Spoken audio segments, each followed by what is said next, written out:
श्री राम समर्थ. एकनाथ महाराज कृत भावार्थ रामायण बालकांड अध्याय 6. आपण बघितलं की कौसल्याचे, कैकेयीचे, सुमित्रेचे डोहाळे कसे होते. आता त्यांच्या प्रसूतीचा समय जवळ आलेला आहे.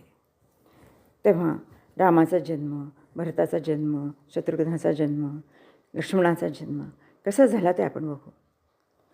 हे चारही जण योनीच्या अयोनी स्पर्श म्हणजे योनीला जन्म योनीला स्पर्श न करता हे चौघेही जण जन्माला आले. पण ते वेगवेगळे कसे झाले बघा. की कौसल्याचा जेव्हा रामाचा जेव्हा जन्म झाला ना, कौसल्याच्या पुत्राचा, तर तो झाला तर एकदम अचानक तो बाहेरच आला. म्हणजे नाही तिला नाही कळाली, नाही पोट दुखलं, काही झालं नाही. आणि एकदम स्वयं प्रकट झाला त्याच्या उद्भट अशा मोठ्या अशा निज तेजाने, ज्या तेजाच्यामुळे रवी चंद्र यांचे तेज कुठल्या कुठे इतके ते तेज हे होते, मोठे होते. करिता रामनामस्मरण जीवांस करता ब्रह्मपूर्ण, स्वय कृपाळू आपण वरद हस्ते पूर्ण आश्वासित. तो असा तो रामनामस्मरणाचा महिमा जे नंतर सगळे संत लोक गाणार आहेत, त्यासाठी स्वय कृपाळू आपण वरद हस्ते पूर्ण आश्वासित प्रकट झाला.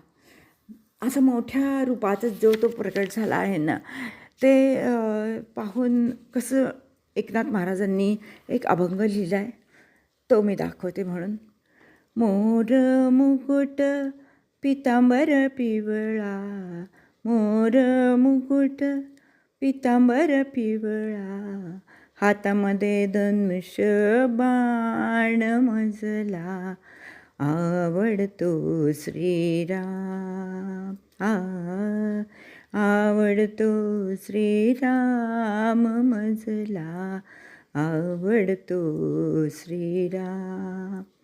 एका जनार्दनी पूर्ण कृपेने, एका जनार्दनी पूर्ण कृपेने, सुंदर मेघश्याम मजला, आवडतो श्रीराम. ह्या दोन कडव्यातच त्याचं सगळं रूप, त्याचं सगळं मूर्तिमंत स्वरूप हे बघितल्यावर कौसल्याला अतिशय प्रेम आले आणि ती इतकी रोमांचित झाली, इतके तिच्या अंगावर काटा आला आणि आनंदाश्रू एकीकडे जात होते. आणि अशा ह्याच्यात तिची भावसमाधी लागली. भावसमाधी उतरल्यानंतर कौसल्या म्हणती रामाला, अरे तू इथे असं जर का प्रकट झाला तर तू माझा पुत्र आहे हे कथा कशी लोकांना कळेल. तेव्हा होईन कौसल्याचा नंदन, हे 8वी पूर्ववचन ऐकोनी हासे रघुनंदन, चमत्कारे पूर्ण तुष्टला. वचन ऐकोनी तात्काळ श्रीराम स्वय झाला बाळ, बालका प्रभा सुदीळ सुख कल्लोळ जननयना. असा तो बाळरूपात जो तो प्रकट झाला ना, तर ते कसं करायला लागला. तो चरकमळीचा अंगुष्ठ करकमळी धरुनी स्पष्ट, मुखकमळी करिता प्रविष्ट, गोडी उद्भट लागली. आपल्या चरणाचा, आपल्या पायाचा अंगठा आपल्या हातात धरून तो तोंडात घालून त्याची गोडी चाखायला लागला.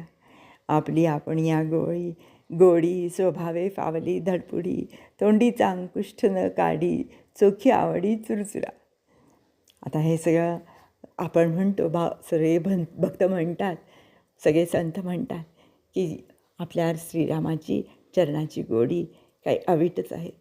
आणि ह्या चरणाची गोडी कशी आहे ते राम स्वतः तो चोखून सांगतात की नाही, या चरण कमळाची गोडी अतिशय उद्भट आहे, अतिशय थोर आहे. असे सगळे चरणाची पहिली पहाट, स्वानंदाची मोकळी वाट, सुखाची पिकली पेठ, समय श्रेष्ठ साधुनी. चैत्र शुद्ध नवमी भर दुपारी आधी जेव्हा सूर्य मध्याने आला होता, तेव्हा हा राम जन्माला आला बरं का. जन्म पावला रघुनाथ, उदार दाने दे दशरथ, मागणे मागते झाले हरपत, हो निकृतार्थ मागणे विसरे.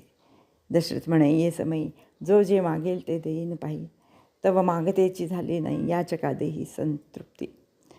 सर्वांना हे करून सर्वांना खुश करून दशरथ आपला आनंद व्यक्त करत होता. आता सुमित्रेचं पण बघा की लक्ष्मण शेषावतार, अयोनी जन्मला निर्धार, तोही नाताळ योनीद्वार, जन्मव्यवहार स्वलीला. सुमित्रेचा जो पुत्र होता लक्ष्मण, तो पण असाच योनी मार्गेला स्पर्श न करता एकदम जन्माला आला बरं का. आता कैकेयीचा बघा कसं झाला. कैकेयी पुत्रवती दो पुत्री, तिची प्रसूतीची थोरी अतिशयची नवलपरी निज निर्धारी अवतारा. कैकेयीला एकदम पुत्र कसे आले, काय आले, काहीच कळलं नाही. ती झोपेत होती. दाई तिला उठवत होत्या की अगं उठ तू, तुला 2 पुत्र झालेत. ते पुत्र मग पाहून मग तिला सुख आलं बरं का. पण पूर्ण कळवळा नाही म्हणा, स्वानंदाचे नयेची पाना, दाईच्या परी स्तनपाना लाविले स्तना पुत्रा दोन्ही.